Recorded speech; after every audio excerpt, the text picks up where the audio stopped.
So Convention of States is the name of a private organization. It is not in the Constitution at all. And so that's one thing. It's when they're calling for a Convention of States, that's like calling for a John Birch Society. That's the name of the org, not the function of the Constitution. The Constitution calls for a convention for amendments, or what's legally in Black's Law Dictionary called a constitutional convention. And unfortunately, the COS organization uses deception to try and sell their goods and to sell their propaganda.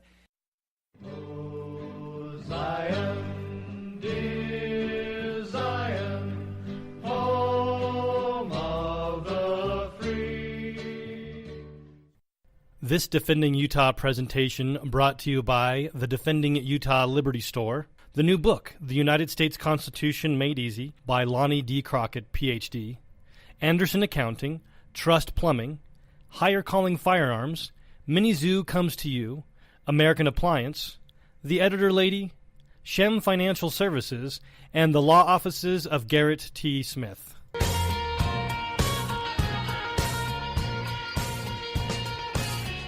Good morning, Utah, and welcome to the New Guard Show. I am your host, Jacob Hibbard, and I'm joined this morning by the prophet of lamentation and woe, Ben McClintock from Defending Utah. Thanks so much for being on this morning, Ben. Good morning. Great to be with you. So we have a great show planned for you today. It's going to kind of revolve around one topic. I mean, we might dally a little bit here and there. If you do have questions for Ben, we will take questions. But we're going to be focusing most of our conversation on the Convention of States. And this is going to be the topic of the show for essentially the next 2 days, as we're going to be joined tomorrow by Sam Parker, candidate for the United States Senate, who wants to also talk about Convention of States, as he's pro-Convention of States. And so we're going to try to give you both sides of the issue. And that way you'll be more informed about the issue yourself. You can choose whether or not you want to support it or go against it. And just the more education about these issues, the better, in my opinion. And so if you want to join in on our conversation, you can call in at 801-254-1640. Again, 801-254-1640. We want to know what you think about what we think. So, Ben, we are talking about Convention of States.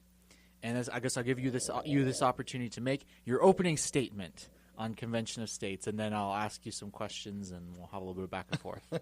So Convention of States is the name of a private organization. It is not in the Constitution at all.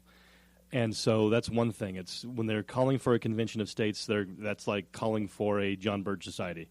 That's the name of the org, not the function of the Constitution. The Constitution calls for a convention for amendments, or what's legally in Black's Law Dictionary called a constitutional convention. And unfortunately, the COS organization uses deception to try and sell their goods and to sell the propaganda. And usually when you use deception to promote what you're trying to do, it's not usually a good thing of what you're trying to go after. And so we want to go over the facts and only the facts. All right. So one of the arguments made in favor of the Constitution of the Convention of States is this comes from Article 5 of the Constitution. It's given as another check, so to speak, on the federal government. We have checks and balances in our government. You know, the legislative is checked by the executive and the judiciary and the et cetera. Mm-hmm. Isn't Article 5 in the Convention of States it's in the Constitution that we have this ability? The Convention of States isn't in the Constitution. Well, the ability of the states to call a convention. Yes, the to amend the Convention is to in amend Article 5. It's in Article 5. This is a power that the states have, and we see how the federal government's kind of running out of control. The states have been trampled all over since the 14th Amendment. Isn't this exactly what the founders put this in the Constitution for? So there are tools in the Constitution to do many different things. There's the executive branch. There's all these, like you said, there's different checks and balances. And changing the Constitution is for when the Constitution is flawed and needs to be fixed. And the idea that the Constitution, we can even know the Constitution is flawed and needs to be fixed, is silly to me because it's not even being followed. And so we need to enforce the Constitution. The creator, the states, need to actually enforce the Constitution instead of blame it and change it. Okay. And so there's different tools, like a hammer. if I want to use, if I need to saw a piece of wood, and I want to use a saw instead of a hammer, it doesn't mean I'm against hammers. It means I'm for the right tool for the right job. Okay.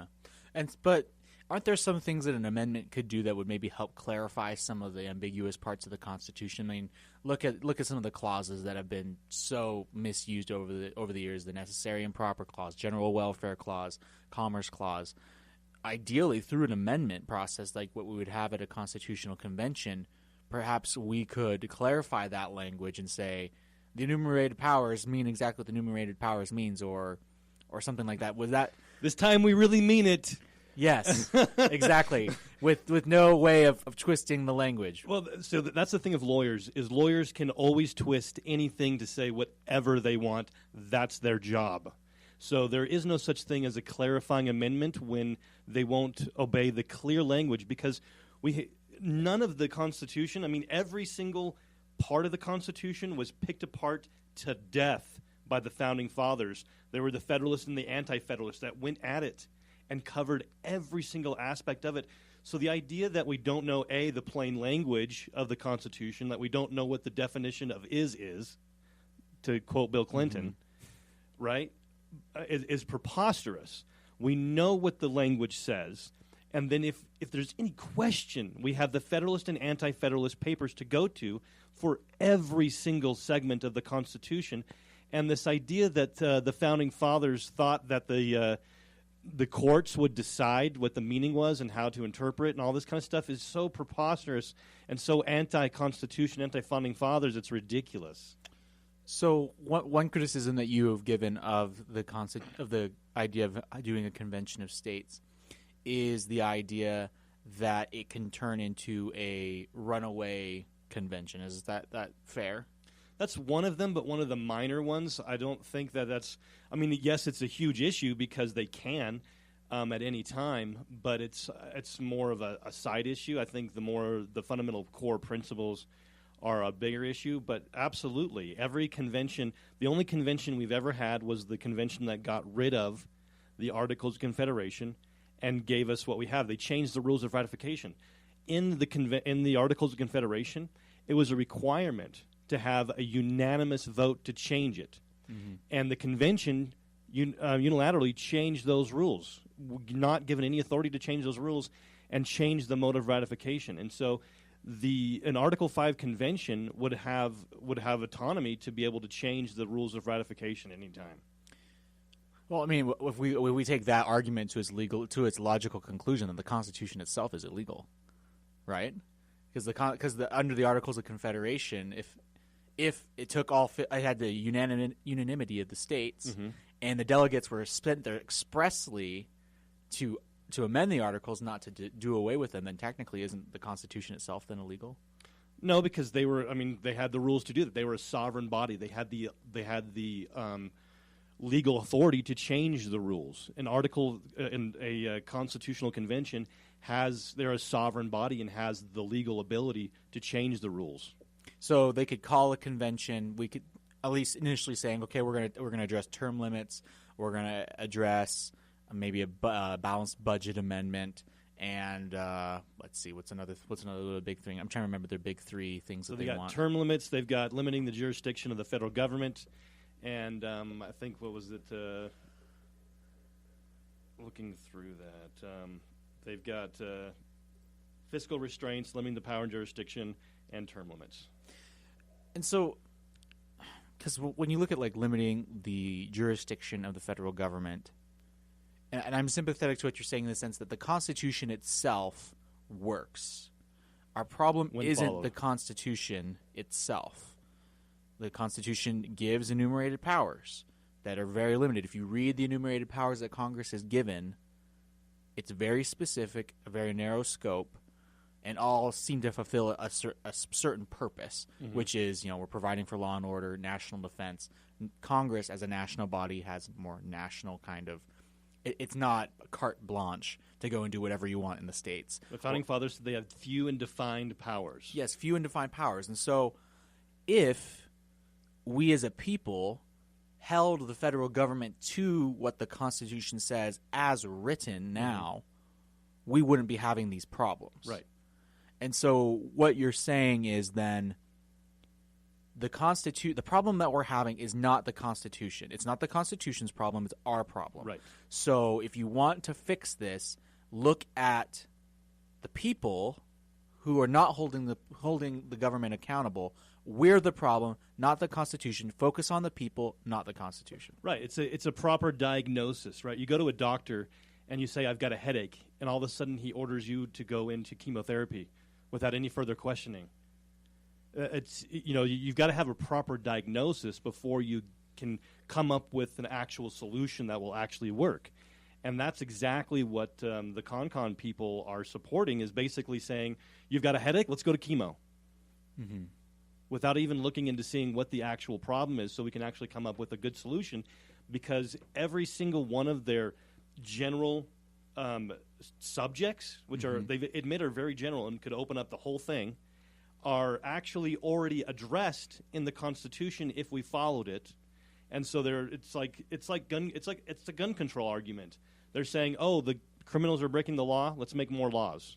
And all of a sudden the criminals will say, oh my goodness, yep, you're right, now I'm going to start obeying the law. Now Congress is a bunch of criminals and they're breaking the law, and they think that if we just add a few more words to the Constitution, they're going to start obeying the document that they violate every day now, and not just unknowingly. I remember when we were going to war in 2003 against Iraq, and Ron Paul was demanding that we actually do a constitutional declaration of war. There were members of Congress saying, oh, we don't pay attention to that part anymore.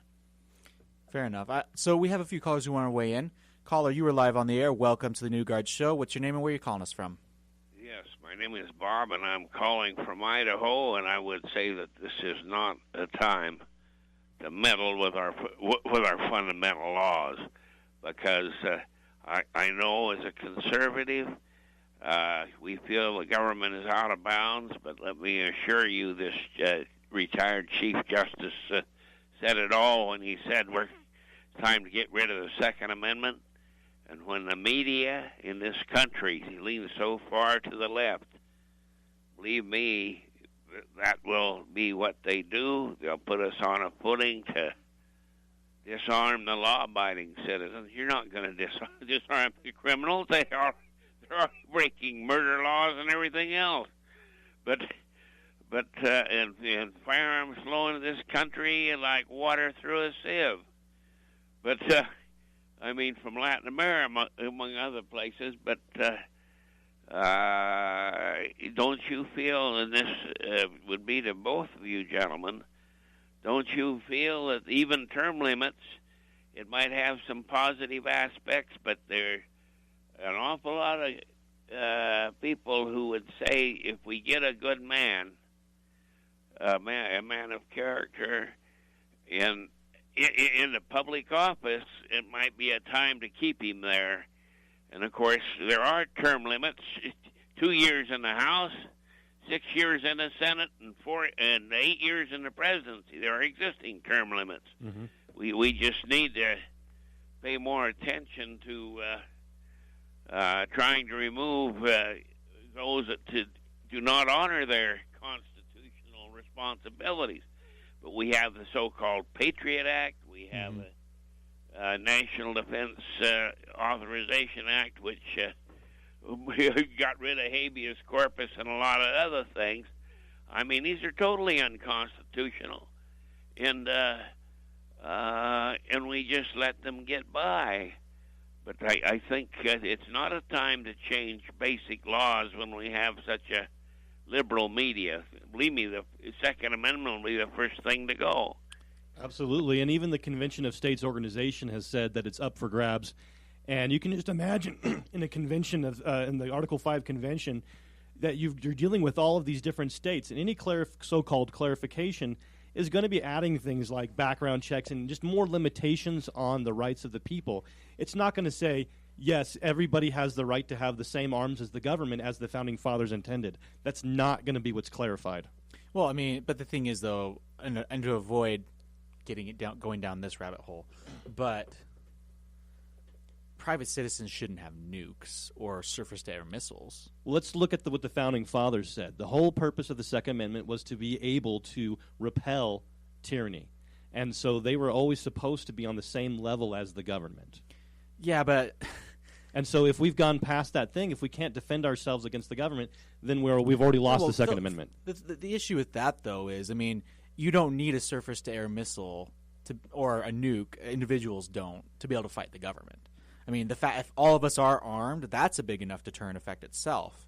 Plus, I mean, if we want to say, you know, we all have to have the exact same arms as the military to beat them, the Viet Cong did it without. Well, the military, a standing army is something the Founding Fathers feared completely anyways. Mm-hmm. But plus just we have the problem where if individual citizens can have like a nuke or a missile, you start to kind of destroy the monopoly of legitimate force that the government has. We kind of go back to the state of nature where I'm a law unto myself if I have a nuke. You know, there's no real hold on me anymore. And then also, like, you know, you can't really discriminate the use. I would disagree, because then you would say that was the state of the nation until the early 1900s, which is completely false. All right, well, we've got to go to a break, but we will be right back. We are talking to Ben McClintock. We are talking about about the Convention of States. So if you want to weigh in on the conversation, feel free to call in at 801-254-1640. We will be right back. This Defending Utah program was brought to you by the Defending Utah Liberty Store, where you can buy, among other things, the United States Constitution Made Easy by Lonnie Crockett, Ph.D. Welcome back. This is the New Guard Show. I am your host, Jacob Hibbard. I'm joined this morning by Ben McClintock from Defending Utah. We are talking about the Convention of States. We've taken we've had a caller who's called in, and we've talked about the different limitations and what the problem is that we're trying to address here. And correct me if I'm wrong, Ben, the approach that Ben takes, and a lot of those who oppose the Convention of States, is that using an Article 5 convention is a useful tool. But when you're using a tool, it has to be used for the right problem. Right. If you need to cut a board, the most effective way to do it was with a saw, not with a hammer or with a screwdriver. That's not being anti-hammer. No, you're not anti-hammer. You're just trying to use something differently. And as you see it, the problem that we're facing here is not there's a huge flaw in the Constitution that needs to be fixed. Like, for say, slavery. If slavery was still around, I would say Article 5 would be a good way to try to fix that problem. If Congress won't do it, right. Fixing slavery would be a good example of that. Or something that the Convention of States doesn't bring up, which I think that they should. Why not use Article 5 to get rid of the income tax? Because nobody wants to get rid of the income tax. Every single solution that they say that it's for is not something that they're even suggesting. Mm-hmm. And so, I mean, the Convention of States on Article 5, though, could be useful for something like that, to get the 16th and 17th Amendments out. I mean, those are bad things, I would say, that are structural flaws that we've introduced into the Constitution. Right. And so Article 5 would be a good solution for those problems. But Possibly, but I think you need to look at, even then, I don't think they would do so. Because if you look at Article 5 itself, I think it's important to let's see what it says. Mm-hmm. The Congress, okay, the Congress, whenever 2/3 of both houses shall deem it necessary, shall propose amendments to the Constitution, okay? So that's the first method. The method that's been done 27 times is Congress introduces an amendment. Mm-hmm. Or, okay, here's the second option, on the application of the legislatures of 2/3 of the several states shall call. So who shall call? The Congress shall call a convention for proposing amendments. So it's the states that are applying, but it's still the Congress that holds that calls for the convention. But the delegates to that convention are staffed by people from the states, not from the Congress. Hold on. Let's see what Article 5 says. Let's see what the answer is to that. Shall call a convention for proposing amendments, which in either case shall be valid to all intents and purposes as part of the Constitution when ratified by 3/4 of the several states, or by conventions in 3/4 thereof, as the one or the other mode of ratification may be proposed by who? By Congress, provided that no state shall, without its consent, shall be deprived of its equal suffrage. Okay, so what does it not specify? It doesn't specify when or how the convention is to be convened. It does not specify how delegates are selected or compensated. It does not specify how many delegates are selected, and it does not specify any limitations on the convention. So all of those things, because Congress is the body that calls it, they're the ones that decide every single one of those things. So according to Article 5 and what we've just read here, and what how you're explaining it, Congress is the one who calls who will receive the application from the states to call the convention, but the rules of the convention are set by Congress itself. That's what the Article 5 says. And so I'm just going to read this really quickly for the audience one more time so that you guys can hear this.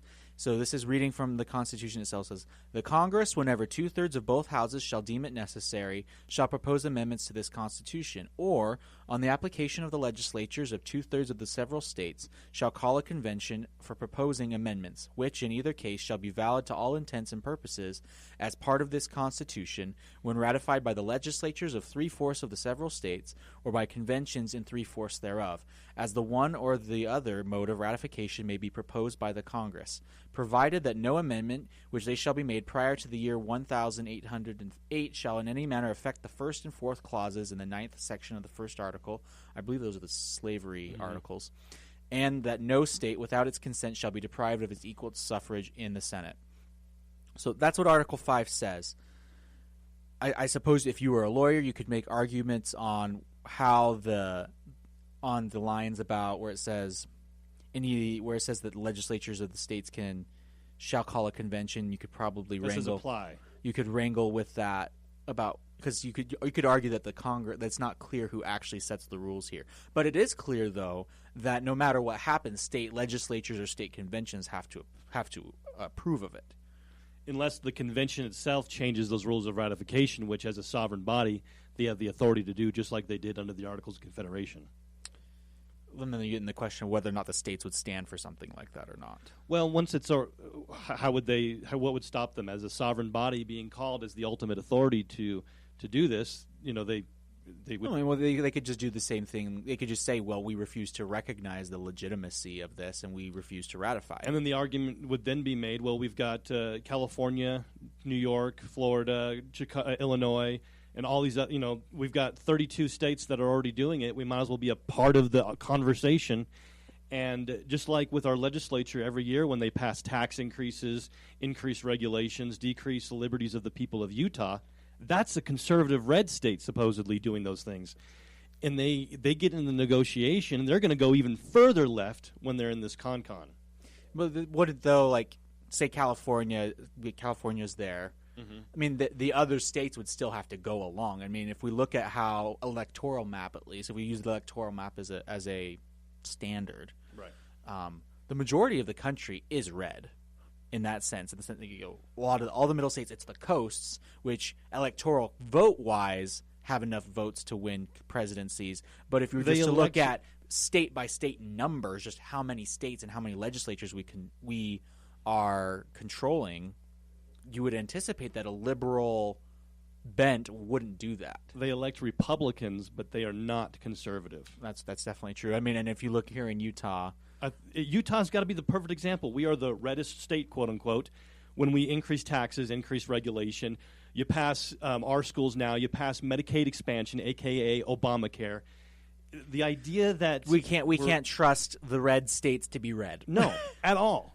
If we can't trust them in the legislature, where they're now where they're really locally accountable, how in the world can we trust them in this unaccountable Article 5 convention? It seems pretty ridiculous because I mean, even you have Rex Lee, the former president of Brigham Young University, says anyone who purports to express a definitive view on this subject is either deluded or deluding, and so this is something that's going to be basically made up as they go along, according to the experts.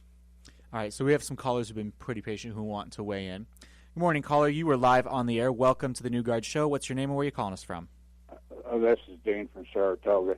Anyway, I've been trying to get this out. We've had a convention of states in 2001. What happened is there's a compact that was passed in all 55 states, so the outcome is the same. And right here it says, the compact shall become effective and binding upon the legislative enactment compact in no less than 35 states, just like you guys are talking about.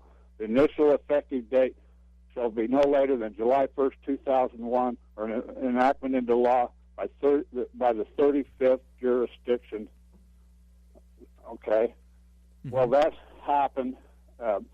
What I found out is Pennsylvania enacted it. It was a 35th state somewhere in September of 2002. But since when do we have to have a law that has to be in Utah that has to be passed by 35 states before it's enacted? But this is a corporation. It's 6 pages long, and it entails all the governments. And what I mean by that is public safety is ahead of it, and that's over emergency management and homeland security. The corrections industry is over it, and it usurps the court's powers. But this Hey, Dean, which bill is this again? What's the title, or what's the kind of the general title? It's 7728C 103, and it's known as the Compact for Adult Offenders, but it's also called the Interstate Corrections Commission Corporation, and it only has one president, and so all the verbiage is exactly the same in every state. And this is under that Unidroit program? This is the uniform laws where these commissions go around and enact these. But this got its authority clear back in 1934 under the Crime Prevention Act. Now that's really a good label. Under the Crime Control Act, and it was used to be called Crime Control and Prevention Act initially, 4 U.S.C. Section 112 in the United States laws. Well, what this did is allow all states to Oops, that was an accident. Sorry about that, Dean. That Well, was an accident. Sorry about that. I think the point, though, is that if they're doing that kind of stuff as a uniform thing, can we really trust them in this con deal? And you look at I think even getting even deeper into it is all of the proposed amendments. They use a lot of deception. One thing is that it can be limited to a single subject. But then the COS organization, their con has 3 subjects that they admit are open to change anything. All right, so we do have another caller. Caller, you are live on the air. Welcome to the New Guard Show. What's your name and where are you calling us from? Hi, Jacob. Hi, Ben. Chris here from Springville, Utah. So, Morning, Chris. Morning. Hi, guys.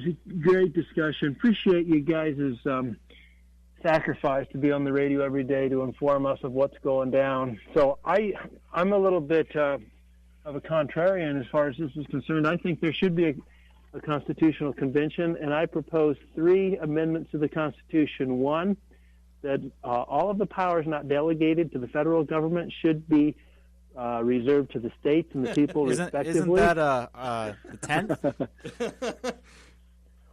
Well, I'm sure if it was the 10th Amendment, I'm sure our congressmen would be complying with it, wouldn't they?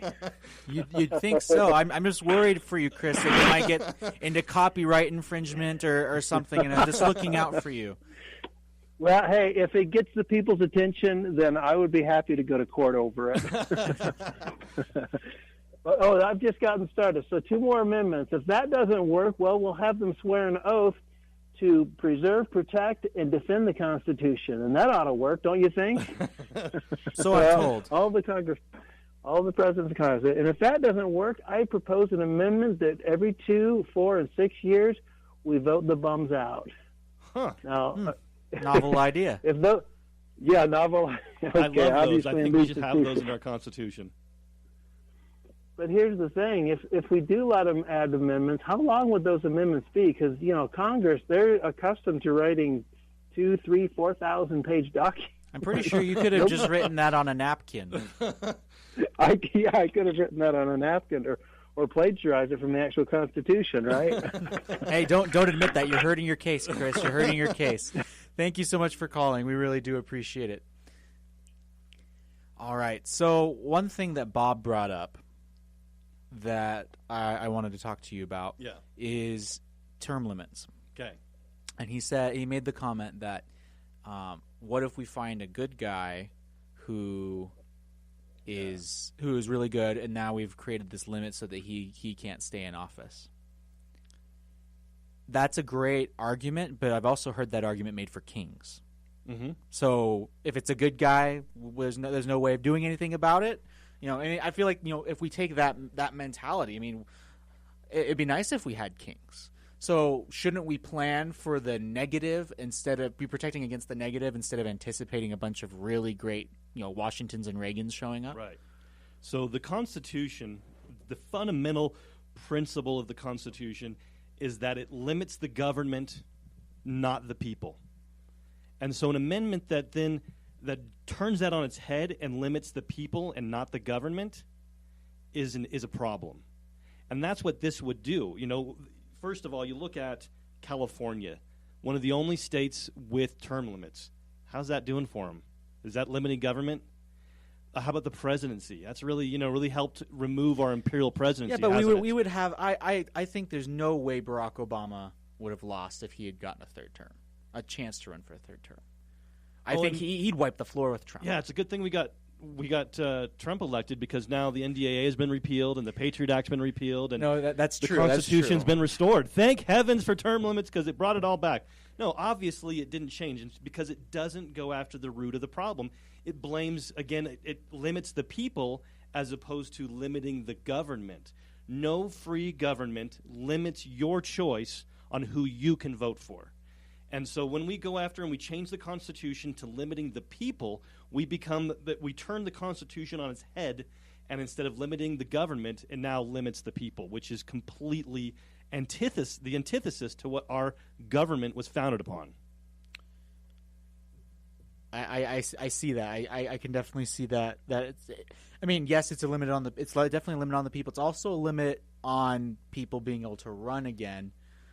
So yeah, but that's our fault. The thing that I just keep coming back to, and when you're talking about what's the root of the problem, how do you solve the root of the problem? The root of the problem is us. Right. We're the problem. We're the problem. And so term limits doesn't fix that, because if we're still the problem, we're going to elect people that keep on doing the same exact thing, just with a different face. It's like the great prophets, the Who said. Meet the new boss, same as the old boss. We won't get fooled again. All right, we've got a few callers who want to weigh in. Caller, you are live on the air. Welcome to the New Guard Show. What's your name and where are you calling us from?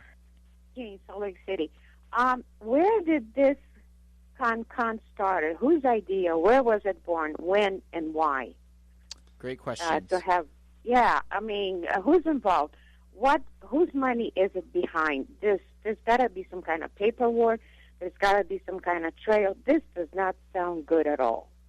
So there's been pushes for this for about 60 years, actually, off and on. And they change the skin of it every once in a while. Back in modern times, you have it's usually the establishment that's behind it. In the 80s, you had Mike Leavitt, who is really pro big government, trying to push that in the 80s. And then the current one started in about 2009, 2010, around that time. And what they've done, it's really smart, because they know in California you can't get the legislature to call for a convention for limiting government. And so you have George Soros starting funding organizations like Wolfpack to call for conventions in states like California, Oregon, Washington. And then you have an organization called the Convention of States calling for a con in conservative states. And so, and those organizations, the Convention of States organization, their funding is not publicly available. Who's funding them? We don't know. They've raised over $30 million from sources that are not public, and so we don't know. But we know that the politicians that are actually supporting the Convention of States organization are politicians that support big government. They get failing grades in supporting the Constitution. All right, we have to go to a break, but we are going to be right back. We were talking to Ben McClintock. We were talking about the Convention of States. So if you want to weigh in on the conversation, 801-254-1640. We'll be right back in just a few minutes. Hi, I'm Kate Daly of The Kate Show on the Blaze Radio Network, as well as The Kate Daly Show on Fox News AM 1450 KZNU Daily. I have been following Defending Utah and having them on my show for the past year now. Their research is getting down to what is really happening, and it's always really impressed me. They always cite their sources, so you can trust but verify. And shouldn't we all be doing that? As a source for investigative journalism, Defending Utah covers the stories others are just too often afraid to touch. Defending Utah literally has the stories you're not going to see anywhere else. They do the digging, and boy, do they do it well. They uncover stories about what's going on in Utah that nobody else does.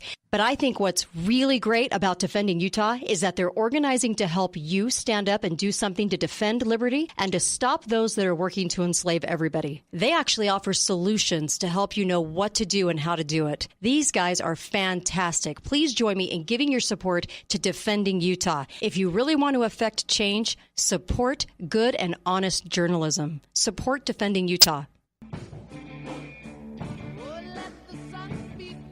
And welcome back. This is the New Guard Show. I am your host, Jacob Hibbard, and coming to you live on K-Talk AM 1640, joined by Ben McClintock in studio with us, and we are talking about the Convention of States.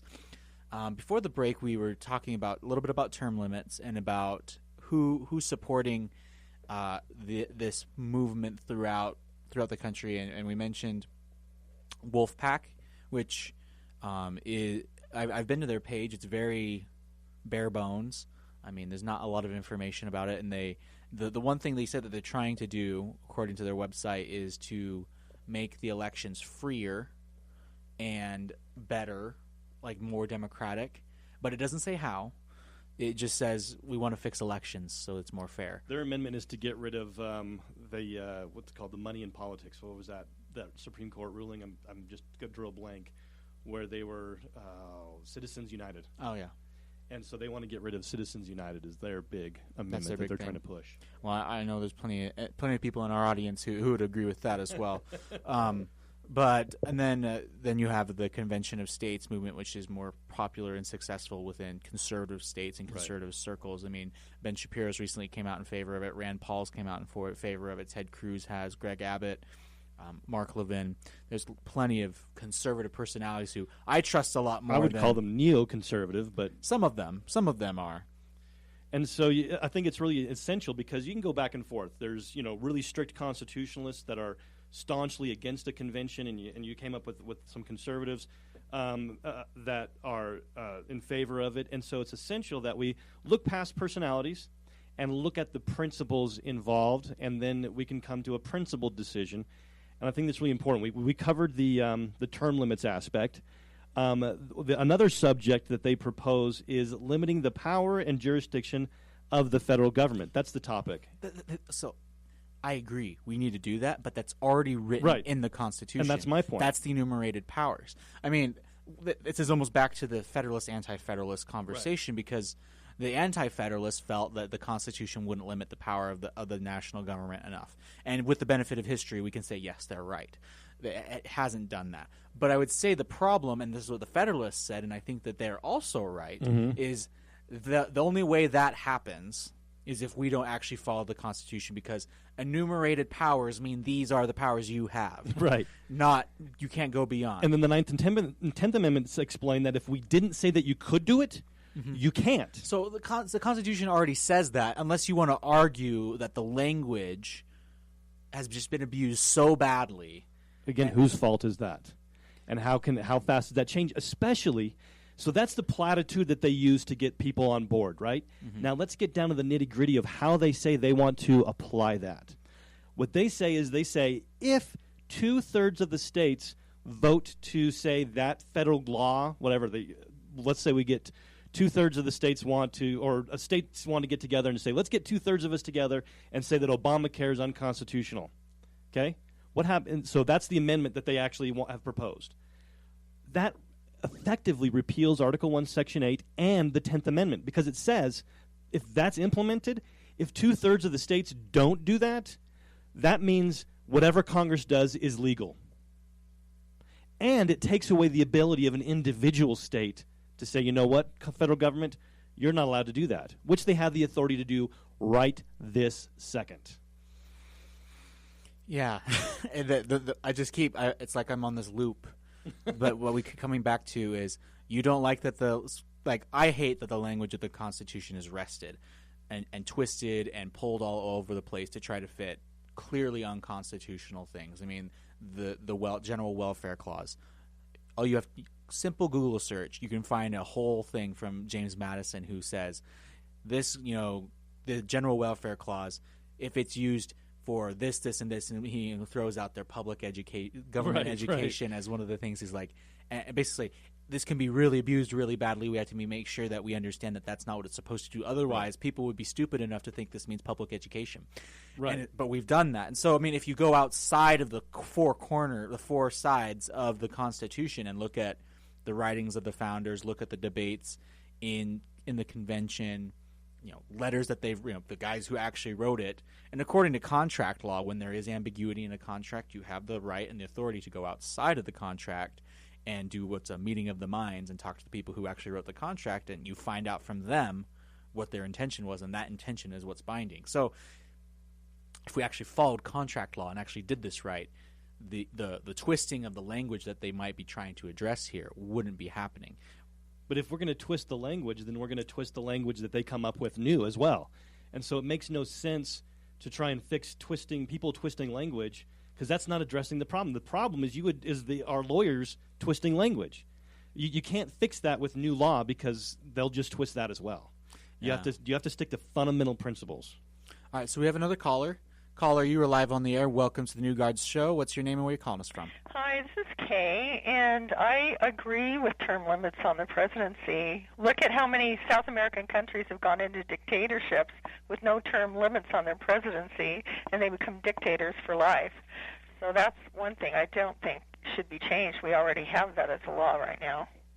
Yeah, Ben, do you want to respond to that? Well, the proposed amendment wouldn't change that. That's not up for being changed. It's extending it to Congress and the Senate. And so I think the Founding Fathers were wise. The Founding Fathers actually debated term limits. Yeah, I mean, the Anti-Federalists wanted term limits. And so, but they realized that, again, the Constitution was about limiting the government, not the people. And the president's job is, if it was stuck to what the Constitution actually says, it's basically just the gopher. Congress passes the law, and the president just implements the law that Congress passes. And so that really doesn't change anything one way or the other. And so it's just essential that we want to keep the Constitution limiting the government, not the people. I think that's the fundamental principle. And I think that's well put. That's well said.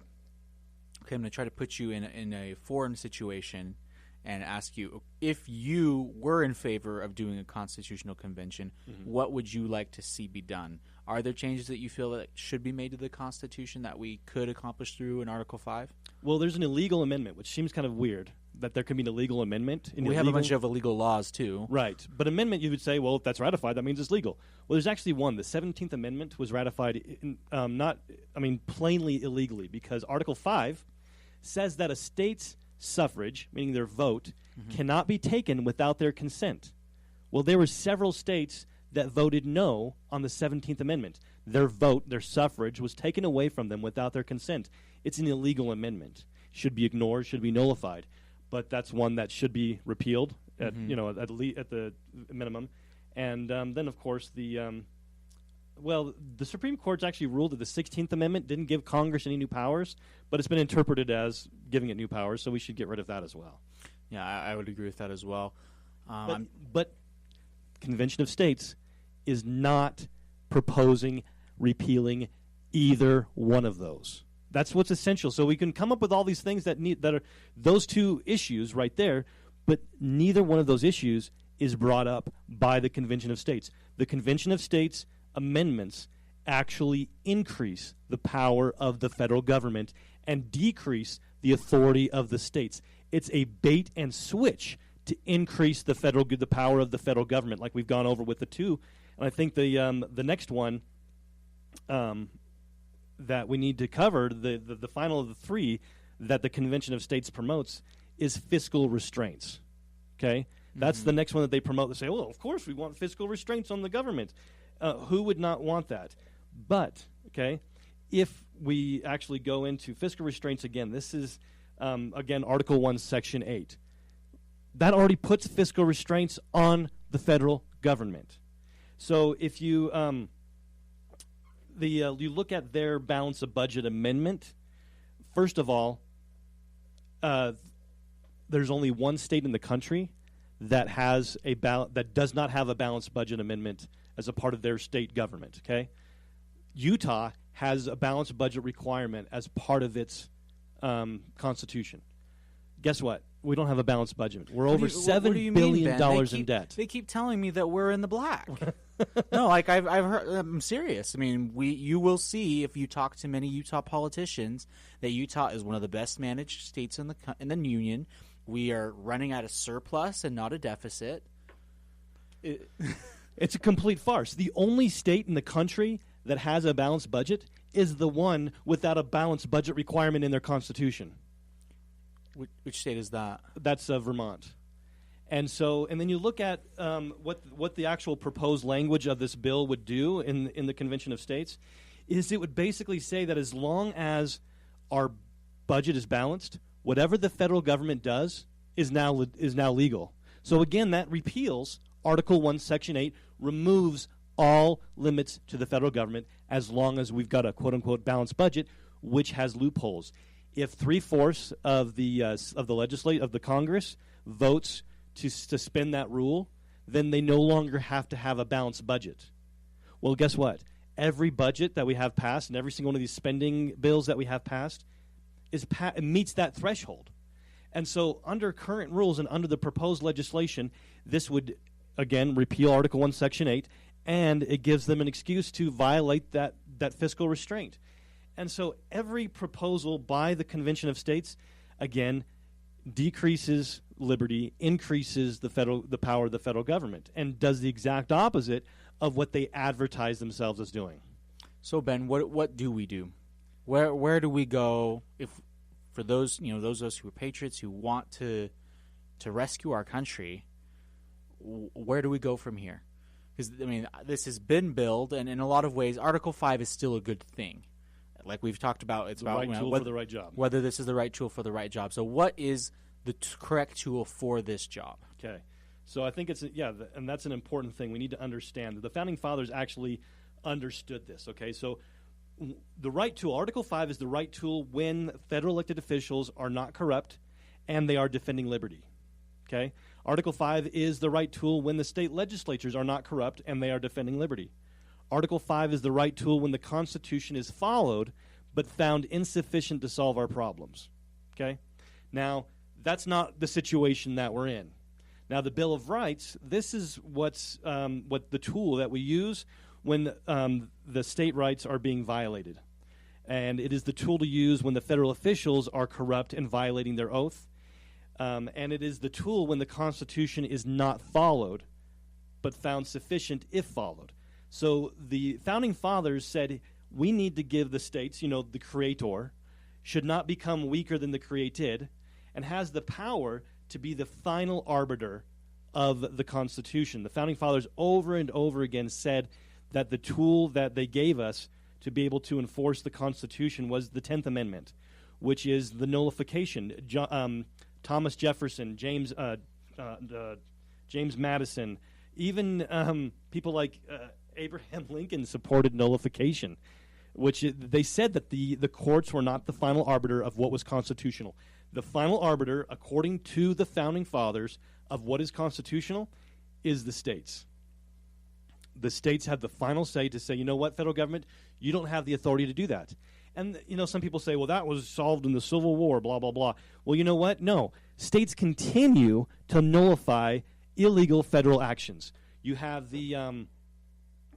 for example, in 2003, the Real ID Act was passed. This was a national ID card passed by a Republican Congress and signed by a Republican president. Illegal. The Constitution does not give the federal government to have to institute a national ID. So 21 states on their own. They didn't combine together to say, oh, it's not official if nobody else does it. But 21 states said that they were not going to implement this, that it was actually illegal to implement the Real ID in their state. That is a legal mechanism that the Founding Fathers set up to fight tyranny. So I guess that this might start a whole different conversation, and we only have about a minute or so left. But what if the states do behave poorly? If we have a state like we've seen in our own nation's history who do violate the Constitution, who do violate the natural rights of citizens, the 14th Amendment, post-Civil War, which weakens the 10th in a lot of ways, is supposed to be the solution for that. So do you feel, though, that is an incorrect solution for the problem? Is the 14th Amendment something that's good? Or how do you solve that kind of problem? Because like as you articulated, the states are great for stopping the federal government from going beyond. Right. But what do we do when the states are the problem? So the ultimate authority is the people. And we have to be the enforcers because we are, again, the people created government. When you kind of going down to who's the higher of the master. The federal government is the lowest on the totem pole if things are done correctly. And the highest person on the totem pole is the individual. And so if we're not going to enforce the law, then would-be tyrants will. That's really what it comes down to. And so, sure, the Founding Fathers, James Madison said that no form of government, no checks and balances can take into account for a wicked people. And so the Founding Fathers recognized that it was up to us as individuals to be able to finally enforce the law, enforce the Constitution, enforce individual liberty. Awesome. Well, thank you so much, Ben, for coming on. Unfortunately, we are out of time. This Defending Utah program was brought to you by the Defending Utah Liberty Store, where you can buy, among other things, the United States Constitution Made Easy by Lonnie Crockett, Ph.D. It was also brought to you by Anderson Accounting, 801-255-0396. Truss Plumbing, 801-808-5470. Higher Calling Firearms, highercallingfirearms.com. Mini Zoo comes to you, 801-414-5279. American Appliance, 801-254-2566. The Editor Lady at gmail.com. Shem Financial Services, 801-856-6151. The Law Offices of Garrett T. Smith, 385-439-0247.